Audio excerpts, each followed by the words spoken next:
Welkom by die Ligpunt Kerk podcast.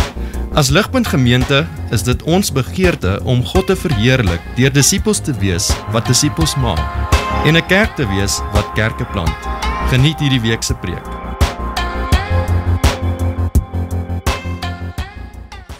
Ook saam met my. Hy het toe 'n entjie verder gegaan, met sy gesig teen die grond neergeval en gebid. My Vader, as dit moontlik is, laat hierdie beker by my verbygaan. Nogtans nie soos ek wil nie, maar soos U wil. Hy kom toe by die disippels en vind hulle aan die slaap, en hy sê vir Petrus, was julle dan nie in staat om 1 uur lank saam met my te waak nie? Waak en bid, sodat julle nie in versoeking kom nie. Die gees is wel gewillig, maar die vlees is swak. Hy het vir 'n tweede keer weggegaan en gebid. My Vader, as dit nie moontlik is dat hierdie beker verbygaan sonder dat ek dit drink nie, laat U wil geskied. Toe hy terugkom, vind hy hulle weer aan die slaap, want hulle oë was swaar van die slaap. Hy het hulle toe daarna agtergelaat, weer teruggegaan, en vir die 3de keer gebid, en dieselfde woorde herhaal. Toe kom hy by die disippels en sê vir hulle, julle slaap en rus nog steeds? Kyk, die uur het aangebreek, en die seun van die mens word in die hande van sondaars oorgelewer. Staan op, laat ons gaan. As ek julle kan vra, julle het 2 dinge wat julle byderhand moet hou. 1, hou daai teksgedeelte asseblief by jou, wat net vir ons gelees was, en dan ook jou selfoon. Ek het nodig dat ons na 'n paar dinge saam kyk wat op die skerm sou gewees het vanoggend. Vriende, net om weer welkom te sê saam met Dewald vir almal wat hier is, en soos Dewald genoem het, of dit nou is op die YouTube of op die ander platforms, gaan luister asseblief na die vorige preke in hierdie reeks, soos wat ons Jesus volg op sy kruispad, en ek dink die geheelbeeld is so kosbaar, en sal so goed wees vir ons. Kom ek bid weer vir ons, vra dat die Here nou met ons sal ontmoet, dat hy met ons sal praat, in hierdie pragtige en kosbare gedeelte, wat net vir ons gelees was. Kom ons sluit die oë, en raak stil.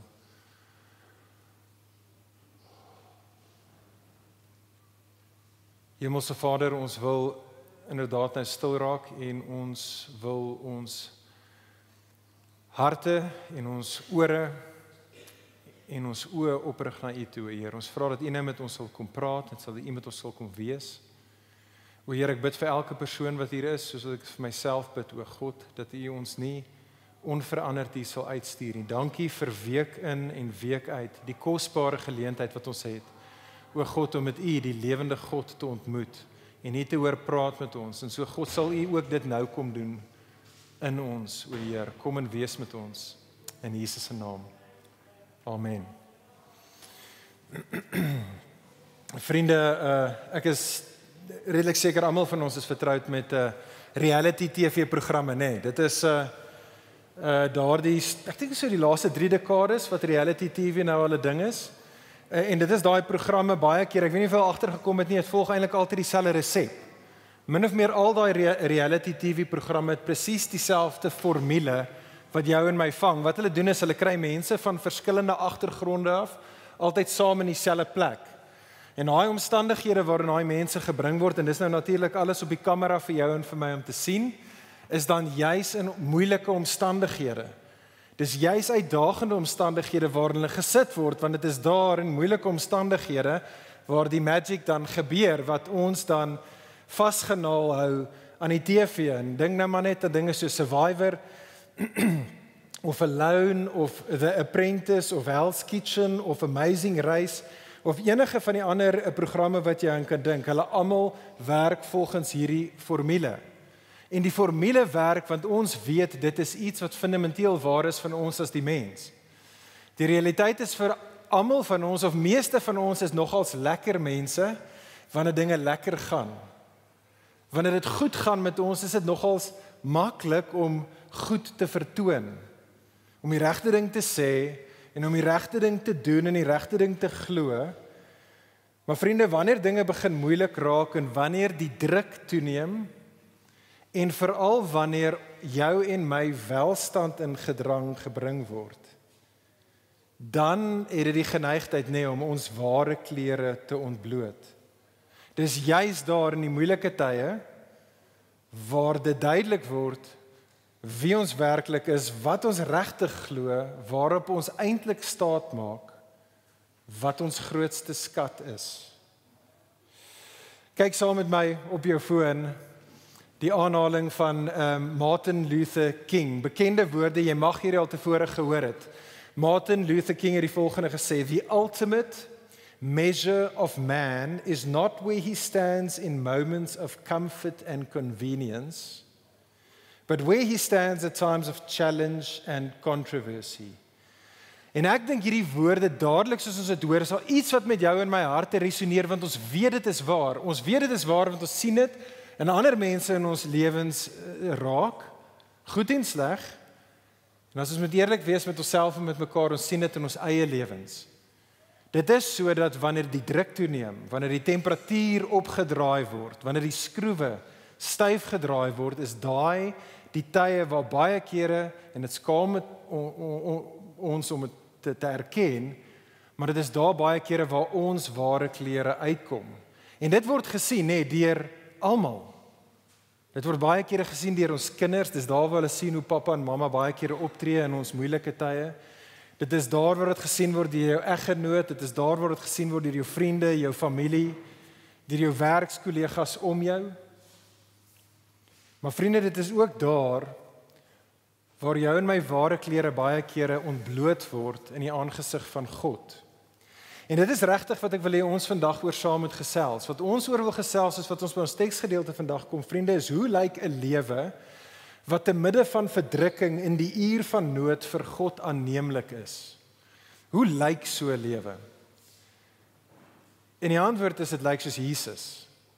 Dit is hoe daai lewe lyk, en dit is graag wat ek wil hê ons moet sien in vandag se gedeelte. So, ons is besig met ons reeks, Matteus 26 tot Matteus 28. Ons kyk na Jesus op die pad van die kruis, die kruispad.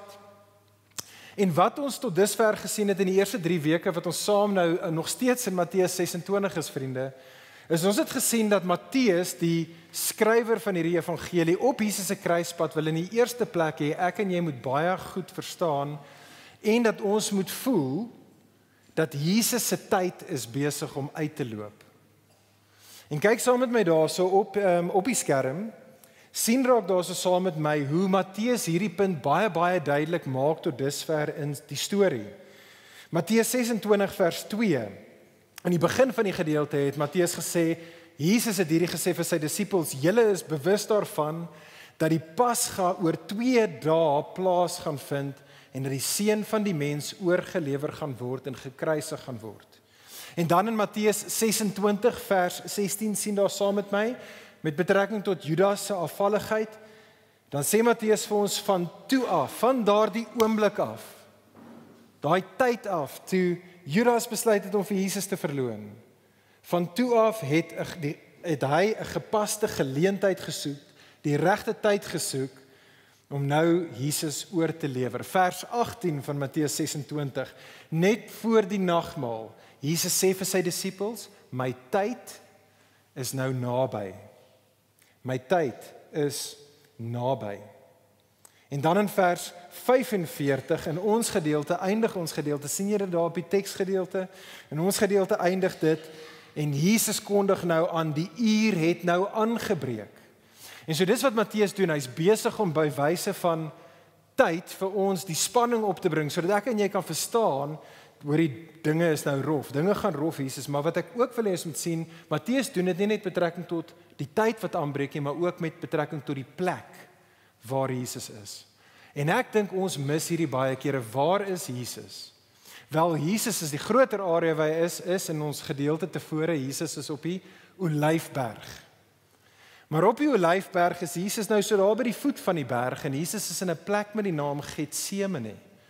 En ek en jy met Afrikaans of met Engelse ore, ons mis dit, maar Getsemane beteken letterlik die plek waar olywe gepars word. Getsemane is die olyfpers. En dit, vriende, dien dan as 'n baie belangrike metafoor, soos wat ek en jy by hierdie gedeelte kom. Jesus gaan aspris na Getsemane toe. Hy vat sy disippels baie aspris Getsemane toe.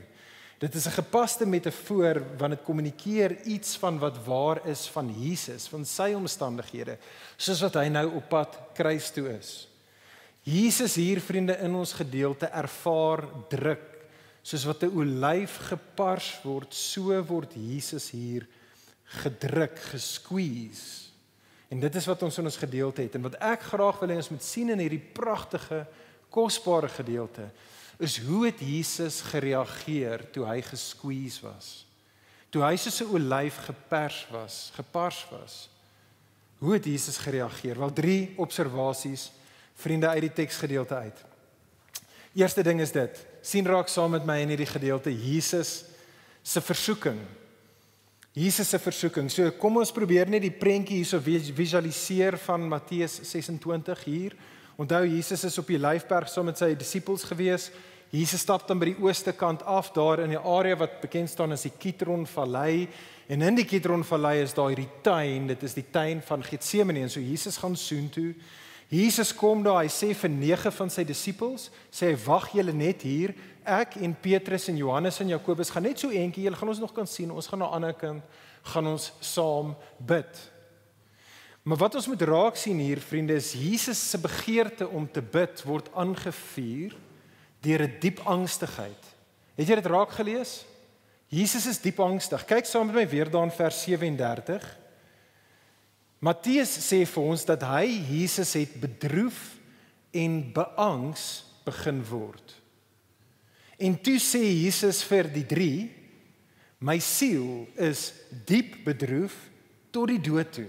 Kan jy dit imagine dat jy so diep bedroef is, dat dit vir jou voel asof jy doodgaan? Bly hier, sê Jesus vir hulle, en waak saam met my. Maar vriende, wat presies is dit wat Jesus angstig gemaak het? Nou natuurlik, wat Jesus angstig gemaak het, is die feit dat Jesus is op pad kruis toe.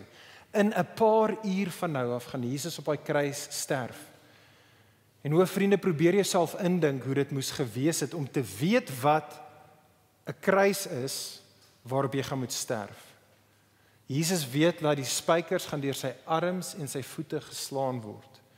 Jesus weet hoe sterf iemand op 'n kruis. Dat daai persoon met al die bespotting en die pyn deur die hande en die voete dan met sy eie gewig gaan hom uiteindelik versmoor. Jesus weet dat dit gaan in 'n paar uur van nou af gebeur. En weet julle wat, vriende, dit is nie die uiteindelike ding wat Jesus bang en angstig los nie. Jesus maak duidelik daar, so sien jy dit daar in die gedeelte, wat dit is wat hom so diep bedroef maak, dat dit vir hom voel asof hy gaan sterf. Die angs wat hom laat voel asof hy gaan sterf. Vers 39. Hy het toe 'n entjie verder gegaan, met sy gesig teen die grond neergeval, en hy het toe gebid, en hy het gesê, my Vader, as dit moontlik is, laat hierdie beker by my verbygaan. En nou weer eens, vriende, daai hele taal wat Jesus hier gebruik van beker was taal wat Jesus se disippels baie goed sou verstaan het. Maar dit is nie net taal wat die Jode sou verstaan het nie, vriende, dit is taal wat almal in die antieke wêreld baie goed geken het en verstaan het. Eintlik amper in elkeen van die Midde-Oosterse antieke godsdienste het hulle almal hierdie selfde betekenis gehad vir 'n beker. En in meeste godsdienste self het meeste van die gode het hulle 2 bekers gehad, en die eerste beker was die beker van voorspoed, en jy kan dit dalk die metafoor verstaan, dit is die beker wat jy geniet by 'n feesmaal, baie soos die beker wat ons gehad het, wat Jesus dan deel as 'n voorspoedbeker by sy maaltyd laasweek met sy disippels. Maar dan was daar hierdie tweede beker, en dit was die beker van verdoeming. So ja, jy die beker van voorspoed, wat jy saam met jou vriende en jou mense geniet in 'n feesmaal, maar dan jy ook die beker van verdoeming, wat eintlik oordeel was, wat jou vyand wat gesneuwel het moes gedrink het. En daai is die beeld wat almal geken het in Jesus se tyd, en dit is dan wat Jesus ook optel, en dit is ook wat die profete opgetel het, wat hulle gebruik het reg deur die Ou Testament. Jesaja 51 vers 17 tot 18. Dis net een voorbeeld, en ons kry dit oor en oor dat die profete hierdie taal gebruik. Hier is een voorbeeld van dit. Jesaja sê, skud jouself wakker. Skud jouself wakker, staan op Jerusalem, jy wat uit die hand van die Here die beker van sy woede gedrink het.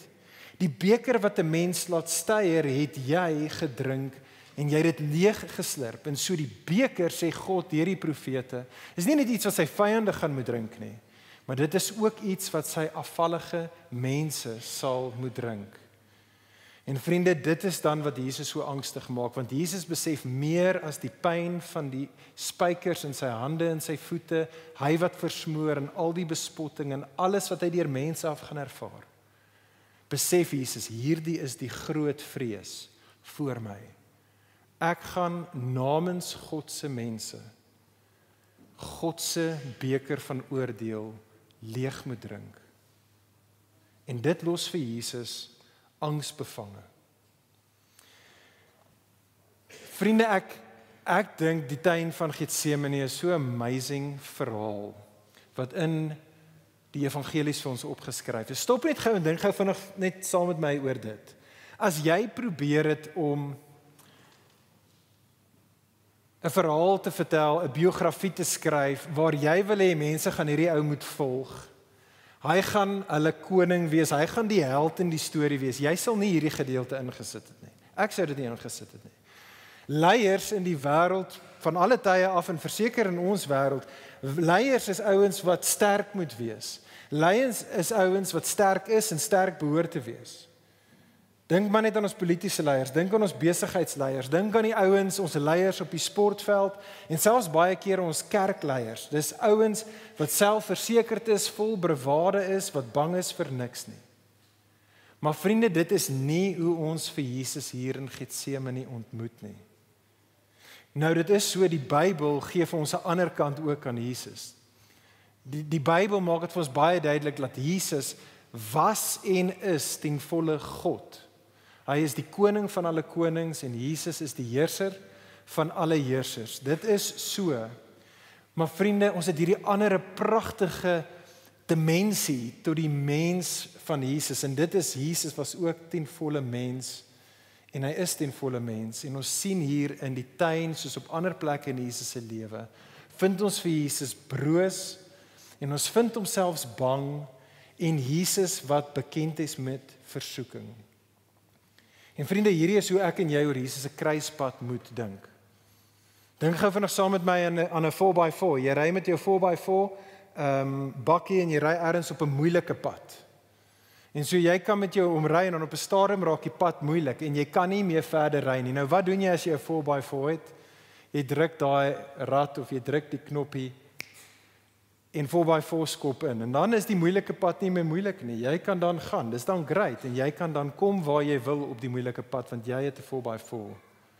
Nou vriende, ek sê dit met alle respek, dis 'n mate waarin Jesus het 'n 4x4 wat kan inskop as hy wil. Jesus kan totaal en al, want hy is ten volle God en hy sê dit baie keer en ons weet dat op ander kere in sy bedieninge het hy onsaglike wonderwerke gedoen. Jesus het 'n manier wat hy hierdie moeilike pad, die kruispad waarop hy is, hy kan dit ontduik. Hy sou dit kon ontduik as hy wou. Maar Jesus gaan juis en hy kies om dit nie te doen nie. Jesus maak ten volle staat op sy menslikheid en Jesus gaan en hy trotseer die kruispad ten volle as ons verteenwoordiger in ons voetspore stap hy daardie pad. Broos en bang, bekend met versoeking. En vriende, hier is die ironie. Dit is juis waar die krag van Jesus lê. Dis juis in Jesus se swakheid waar ek en jy die goeie nuus dan vind. Dit is juis in Jesus se swakheid waar hy as koning en waar hy as verlosser dan so pragtig vir jou en my is, want dit is in sy swakheid waar hy medelee kan hê met jou en met my in ons uur van versoeking. Kyk saam met my op die skerm, die bekende woorde weer van Hebreërs 4 vers 15 tot 16. Die skrywer van Hebreërs raak juis aan hierdie waarheid en sê vir ons, want ons as Christene, ons as disippels van Jesus, ons het nie 'n hoëpriester wat nie medelee met ons swakhede kan hê nie, maar ons het een wat soos ons in alle opsigte versoek is, en dit sonder dat hy gesondig het.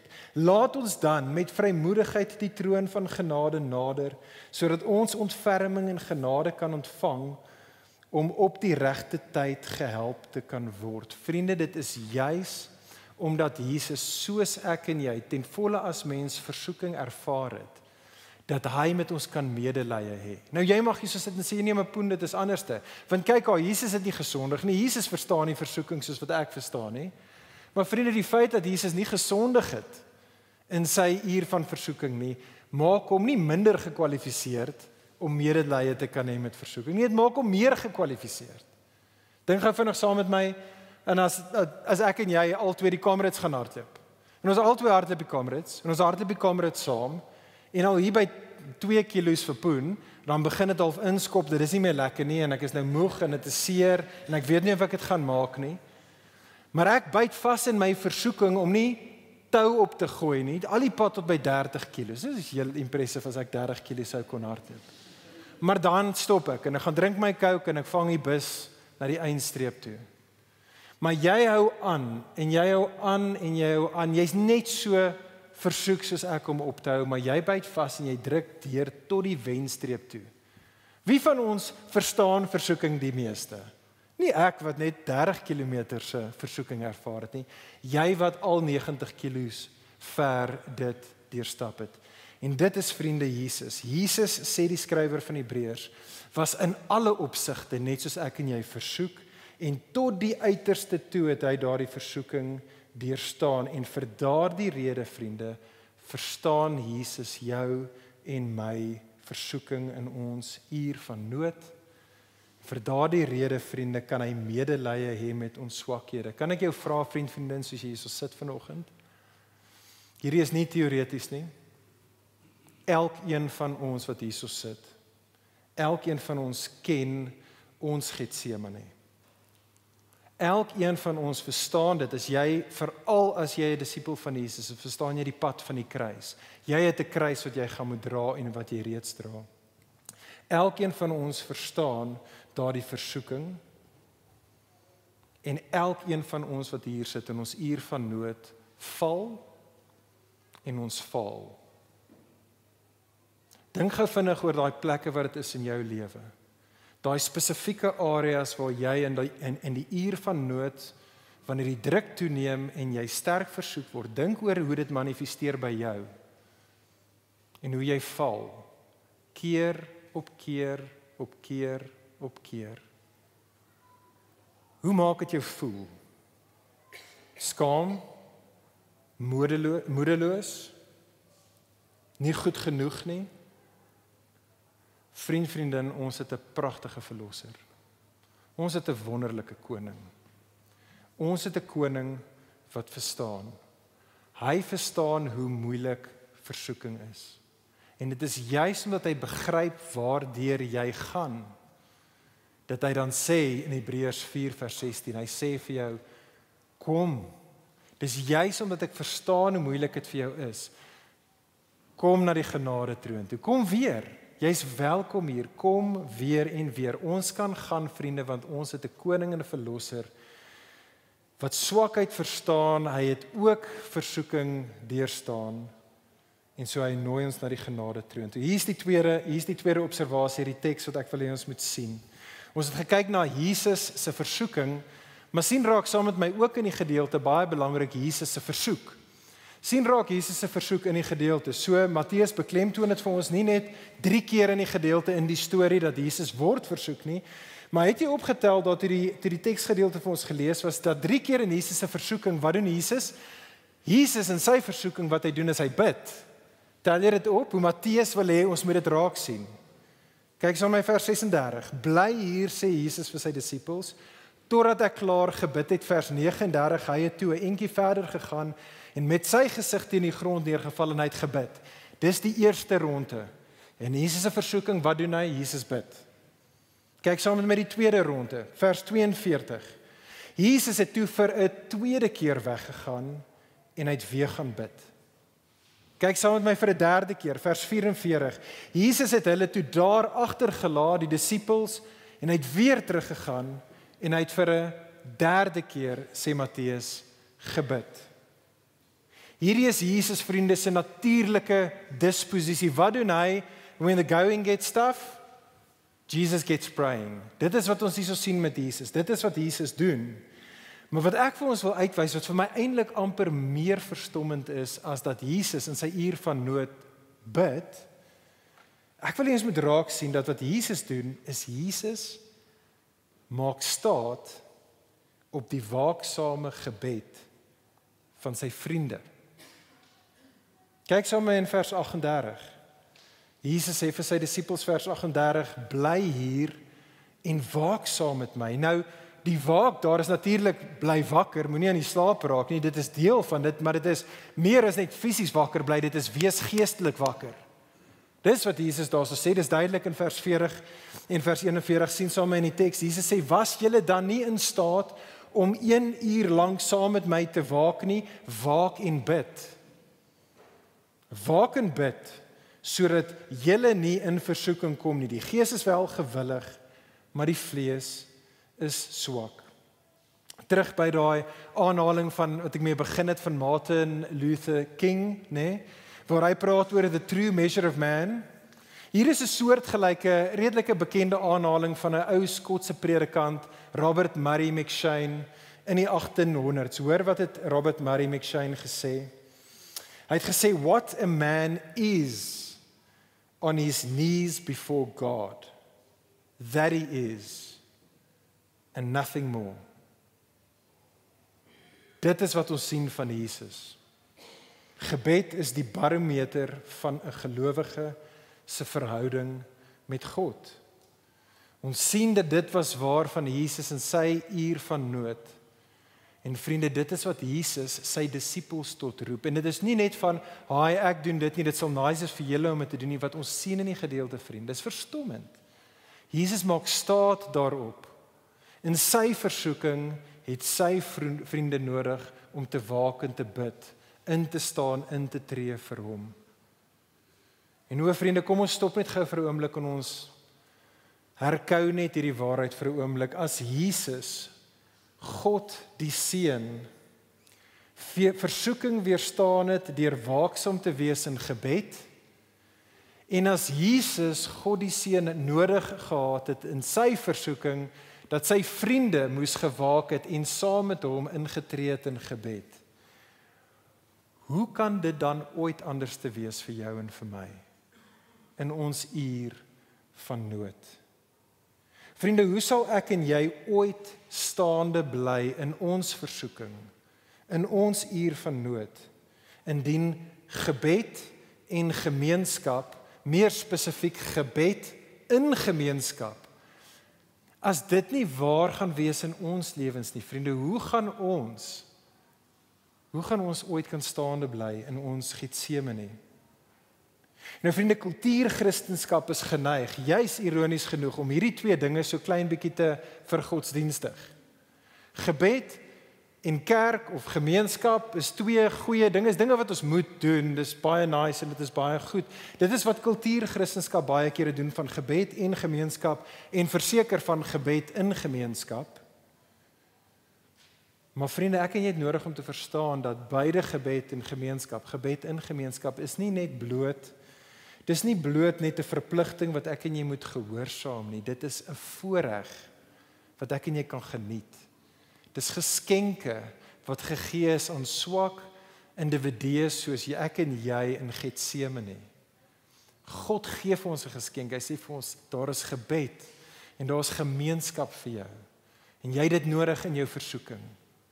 Dink saam met my aan 'n soldaat wat oorlog voer, en dit is 'n donker nag ergens in 'n woud, dit is en dit is scary, en die soldaat hoor die skote klap, maar dankie tog wat daai soldaat het, is hy het sy radio, hy het sy walkie-talkie, hy het 'n direkte kanaal met die buitewêreld, hy het toegang tot eksterne hulp, en die ander wonderlike ding wat hy het, is hy het sy bataljon, hy het ander ouens daar saam met hom. Vriende, dit is wat ek en jy gegee is. Die Christenlewe is op die pad van die kruis, dit is oorlog. Dis oorlog binne in jou en my, dit is oorlog buite ons, buite gevalle wêreld en ook die Satan. En prys die Here, hy gee vir ons gebed in gemeenskap, sodat ek en jy in ons uur van nood in die stryd kan staande bly. Ligpunt, kan ek ons aanspoor? Kom ons wees soos Jesus, kyk aan vers 41, kom ons wees soos Jesus en kom ons waak en bid. Skryf hierdie op jou foon neer. Reminder. Elke dag, elke week. Waak en bid. Waak en bid. Maar o Ligpunt, kan ons anders te wees as Jesus se disippels hierso? Kan ons waak en bid en nie soos hulle wees nie? Nie net in ons eie lewens nie, maar in die lewens van ander. So kan ek ons aanspoor, as Jesus is, gelowige opnuut weer, kom ons wees Ligpunt 'n geloofsgemeenskap in ons eie lewens gaan ons en ons maak seker dat gebed elke liewe dag is deel van die kos wat ons indring, van die lewenskrag wat ons indring, sodat ons kan sterk staan, maar ons bid ook vir ander.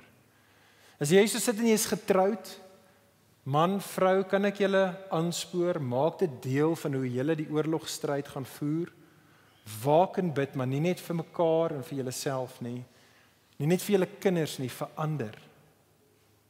Kan ek vir jou aanspoor as jy so sit, gelowige en jy het kinders, waak en bid saam met hulle, stry die oorlog saam met hulle.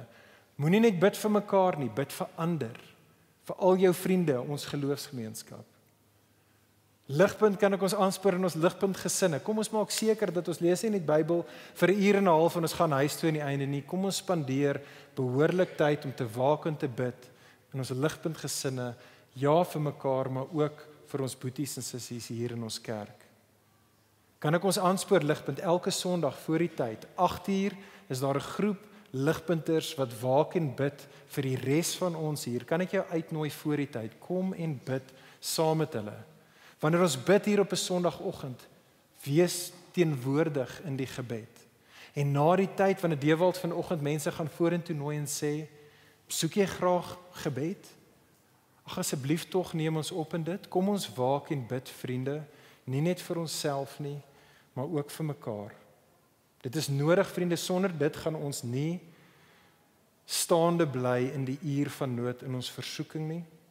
Hoekom nie? Want vers 41 sê Jesus, die gees is dalk gewillig, maar die vlees is swak. En so as dit die gebed gaan wees, nie vriende, gaan ons dit nie maak nie. Ons gaan dit nie maak nie. Hier is die derde observasie. Ons het gesien Jesus se versoeking, tweede het ons gesien Jesus se versoek. Kyk saam met my derdens dan Jesus se vertroue. En hierdie is so pragtig en ek dink ek het dit gemis tot hierdie week toe in die teksgedeelte.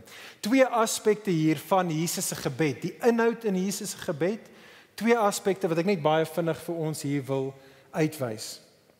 Die eerste ding in Jesus se gebed, onthou, hierdie is nou die gebed wat Jesus in sy versoeking gaan laat staande bly.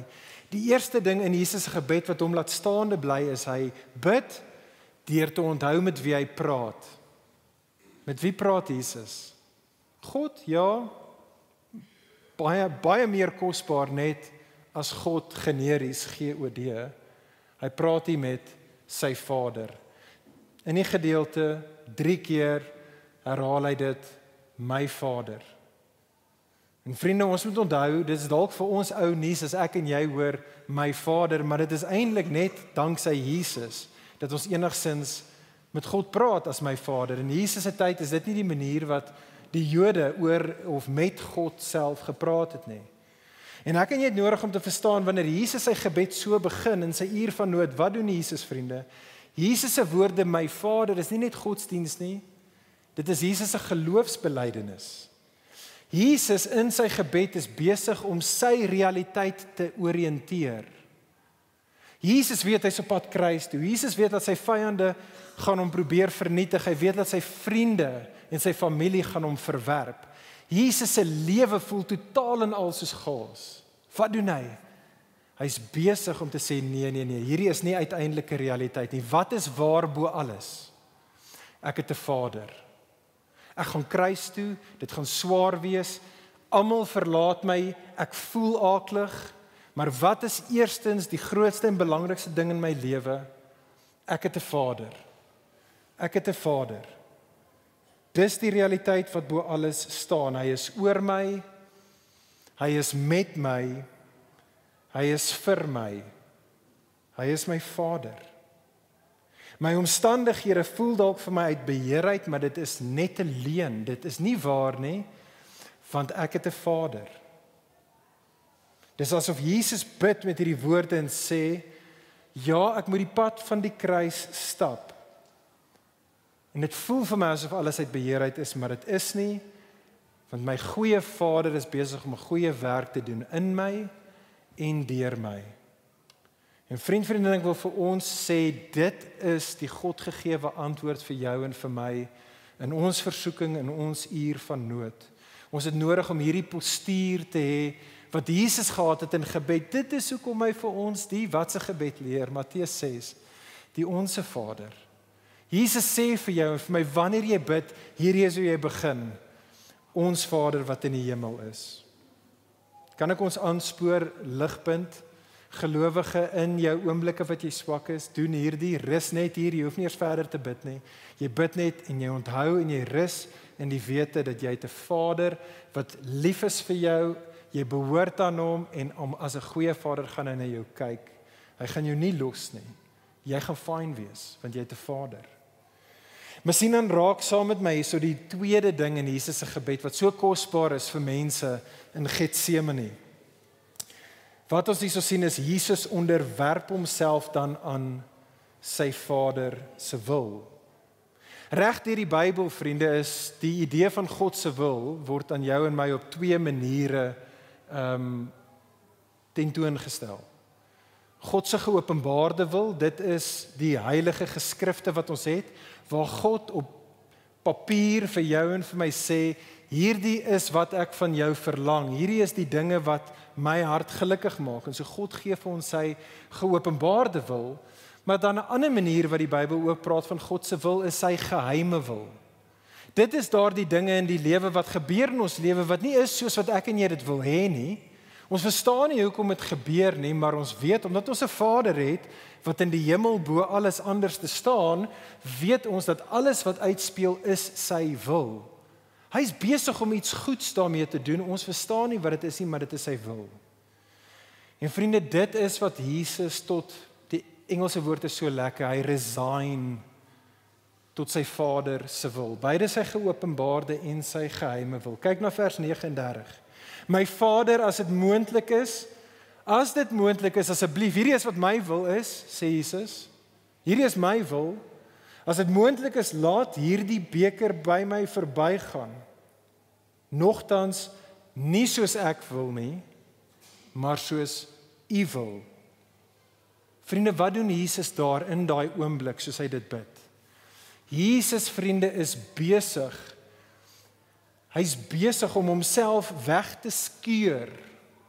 Hy's besig om sy hart weg te skeur van die vlees se diepste versoeking, en dit is die eie ek. Dis wat Jesus besig is om hier te doen. Jesus plant sy vlag in daardie oomblik, en hy sê, alles in my wil die pad van die kruis vir my, maar daar's iets vir my meer kosbaar as my eie welstand. En dit is my Vader, sy verheerliking en sy koninkryk bo alles anders, selfs my eie welstand. Vriende, moet asseblief nie die doelbewuste parallel hier mis nie. Dit is baie belangrik wat hier afspeel. Onthou hoe die hele storie van die Bybel begin. In die tuin van Eden het Adam sy wil laat geskied en was die koninkryk verloor. In die tuin van Getsemane gee Jesus sy eie wil prys. Hy laat sy Vader se wil geskied. En die uiteinde is, die koninkryk van God word gevestig. En vriendin, dit is die T-aansluiting waarvoor elkeen van ons wat hier gesit word, nie net nou, maar elke dag van elke jaar wat ons lewe, word ek en jy voor daai T-aansluiting gebring. Want elke dag is ek en jy in ons uur van nood, ons is in die plek van verdrukking, ons is in die plek waar op hierdie paadjie agter Jesus aan gaan dit ons kos. Alles in ons, elke oomblik. Partykeer is dit groot dinge in jou lewe wat radikale impak kan hê op selfs die rigting waarin jou hele lewe gaan, en partykeer is dit baie klein goedjies.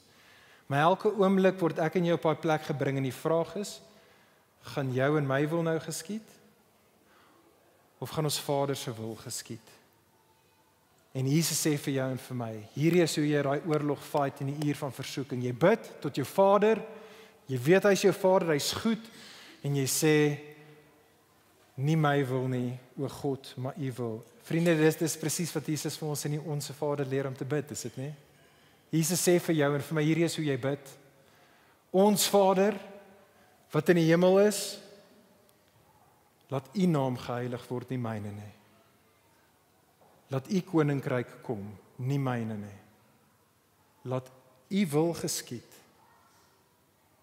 nie myne nie. Soos in die hemel, so ook op aarde, so ook in my lewe, so ook in my huis. Laat U wil geskied. Vriende, ek sluit af hiermee. Ek sluit af deur te vra, wat gaan ons sulke mense maak? Want dit is makliker gesê as gedaan. Dit is selfs maklik nou hier vandag vir jou en vir my te sê, ja, dit is wat ek begeer. Ek wil God se wil laat geskied. Ek wil gehoorsaam en getrou aan God wees in my lewe. Maar o vriende, as dit vir Jesus so 'n worsteling beteken het, soos wat dit vir hom beteken het. Vriende, weet ek en jy uit ervaring uit, dit is dalk maklik nou vir ons om te sê, ja, ek wil dit doen, maar dan môre, of bietjie later vandag, of môre, of volgende maand, as die versoeking baie word, en die bedreiging is hoog, en die opoffering is baie, dan is dit moeilik vir jou en vir my, om God te kies, en om agter Jesus aan te stap, daar waar dit ons gaan kos. En so ek wil afsluit deur te vra, wat gaan ons in staat stel om soos Jesus in ons versoeking getrou te wees? En ek wil vir ons net weer eens sê, kom ons onthou Jesus. Kom ons kyk weer na Jesus. Onthou weer terug na Getsemane. Waar is ons? Ons is by die olyfpers. Jesus is by die olyfpers. Vriende, wat gebeur nou weer met olywe as hulle gepers word? Olie kom uit. Die pers is goed, want dit bring olie teweeg.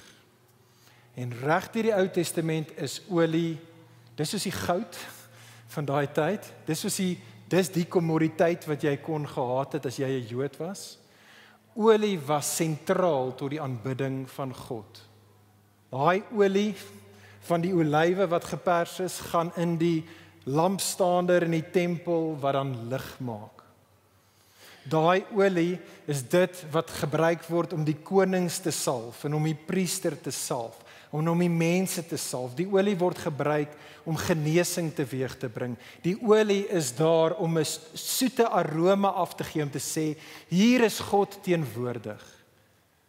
Vriende, Jesus wat kruis toe gaan en soos 'n olyf gepars gaan word, gee 'n olie af, ware aanbidding wat ek en jy dan in deel. Ons is die begunstigdes, omdat Jesus gepars het en olie het gevloei. En vir jou en vir my, 'n mense wat daardie Jesus voor oë het, die feit dat nou in hom is daar vir jou en my reiniging, daar's vir jou en vir my genesing, daar's vir jou en vir my nou lig, alles danksy Jesus. Ons raak 'n mense wat dan ook onsself wil gee in ware aanbidding in ons uur van nood aan ons Vader. En dit spoor ons aan om soos Jesus dan getrou te wees aan ons goeie Vader en in sy wil. O Ligpunt, mag dit waar wees van ons. Wanneer ek en jy soos olywe gepars word, mag ek en jy soos Jesus reageer met lewens van ware aanbidding. Kom ons bid saam.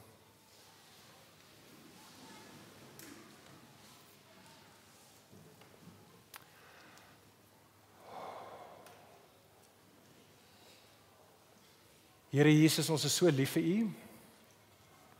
Ons is so lief vir U vir dit wat U deurgegaan het vir ons. Jesus, vergewe ons vir die manier wat ons baie kere dit as maklik sien. En waar ons vergeet, o Jesus, dit wat U deurgegaan het vir ons.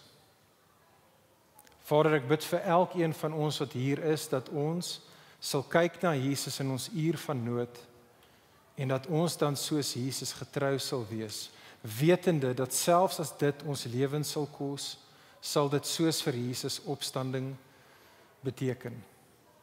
Ons is lief vir U en ons wil ons lewens opnuut vanoggend as heilige offers van aanbidding aan U voorhou. Ons bid dit in Jesus se goeie naam. Amen. Vriende, daar gaan, die orkes is hier, ek weet nie of hulle dit onthou nie, daar gaan 'n liedjie speel, so julle gaan net hier so staan eers en dan gaan hulle daarna sing. Daar's 'n lied wat ons geskryf het hier by Ligpunt, klomp jare gelede, ons sing hom nooit regtig hier by Ligpunt nie, maar ons het besluit dat ons wil 'n oomblik vat om te reflekteer. So voordat ons 'n laaste lied gaan saam sing, aan die einde van ons tyd saam, wil ons gou op hierdie lied net reflekteer, want dit is 'n lied wat regtig geskryf is uit Matteus uit hierdie teksgedeeltheid, wat reflekteer oor Jesus in Getsemane en ook hoe dit vir jou en vir my in ons uur van nood help. So luister saam in jou hart, bid saam met die lied en dan gaan ons staan en saam sing. Vir meer inligting oor Ligpunt Kerk, besoek gerus ons webwerf op www.ligpunt.com of kontak ons gerus by info@ligpunt.com.